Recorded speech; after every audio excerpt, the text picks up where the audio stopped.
Hello बच्चों, let's read the question. यहाँ हमें क्वेश्चन दिया गया breeding crops with high level of vitamins and minerals और higher proteins and healthy fats is called as, and हमें 4 options दिए गए। First one is given bioaccumulation, second दिया गया biomagnification, third is given bioremediation and fourth दिया गया bio fortification. तो चलिए देखते हैं इस क्वेश्चन का करेक्ट आंसर कौन सा आएगा।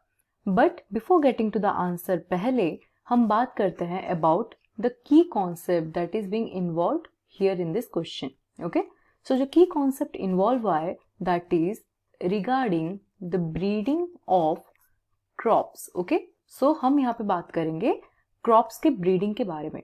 So हमें जैसे कि क्वेश्चन में दिया गया है the breeding type जिसमें क्या यूज होता है, in which we use high levels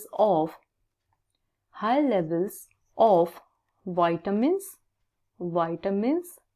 and minerals, जिसमें हम हाई लेवल में विटामिन्स एंड मिनरल्स को यूज करते हैं टू ग्रो क्रॉप्स और टू ब्रीड क्रॉप्स, और else we use protein and healthy fats. Okay, healthy fats जिसमें यूज करते हैं, उस प्रोसेस को क्या बोलते हैं? That process of breeding crop is basically called as biofortification. Okay, उसको बोला जाता है bio fortification. So now let's talk about biofortification briefly. So first of all, this is a cost effective process. Okay, अगर biofortification को देखें तो ये cost effective है. So this is first thing.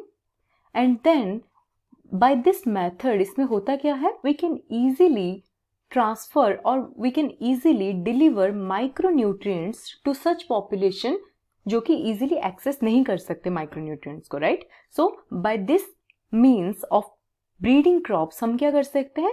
We can easily delivering micronutrients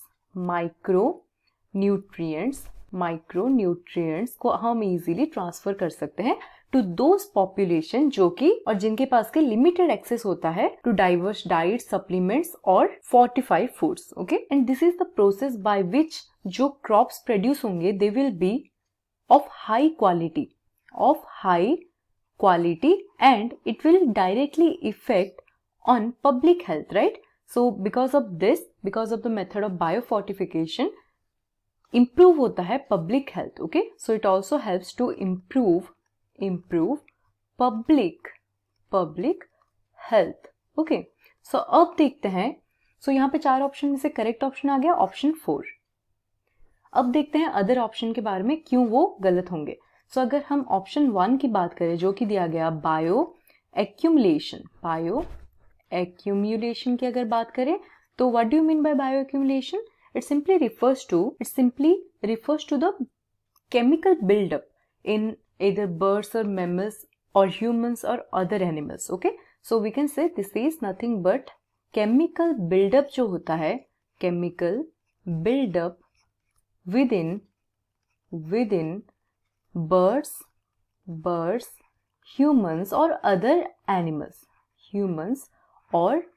animals में जो chemical buildup हो जाता है उसको क्या बोला जाता है? That is called as bio accumulation. Okay, तो पहला ऑप्शन तो हमारा गलत होगा. सो सेकंड ऑप्शन हमारा क्या दिया गया है? Second option is given as bio magnification. What do you mean by bio magnification? अगर इसकी बात करें बायो मैग्निफिकेशन के बारे में, so basically it refers to increase in concentration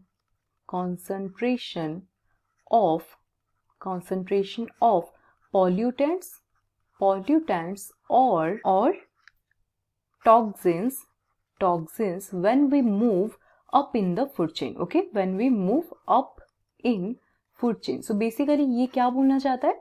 that जब फूड चेन में हम ऊपर मूव करेंगे, सो ये देखा जाता है कि जो कॉन्सेंट्रेशन होता है पॉल्यूटेंट्स या फिर टॉक्सिन का, that will always be higher in the upper level when we will compare it with the lower level, right? Lower level of animals. So जो इंक्रीज इन पॉल्यूटेंट्स और टॉक्सिन्स हमें देखने को मिलेगा when we move up in any food chain, उसको क्या बोला जाता है? That is called as bio magnification. तो इस क्वेश्चन के लिए ये भी हमारा आंसर नहीं होगा. अब बात करते हैं ऑप्शन सी के बारे में. So option C is given as bio remediation, right. So what do you mean by bio remediation, उसके बारे में भी हम थोड़ा बात कर लेते हैं. So this basically refers to the process that basically cleans up the toxicity और contamination, we can say. Okay, so this is a process which refers to clean up of contamination. Okay, जिससे contamination जो होता है वो clean up होता है, उस process को क्या बोला जाता है, that is called as bioremediation. So this is mostly used by microorganisms और प्लांट्स. ओके, इसको यूज करते हैं माइक्रो ऑर्गेनिजम्स और इवन प्लांट्स. ओके, और प्लांट्स यूज करते हैं in order to remove the toxicity और to detoxify, we can simply say. So ये भी हमारे यहाँ पे आंसर नहीं होगा. तो चारों ऑप्शन में से क्वेश्चन के रिगार्डिंग हमारा जो करेक्ट ऑप्शन आ जाएगा that will be option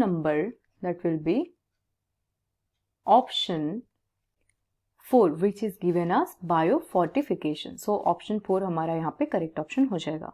I hope you understood it well. Thank you.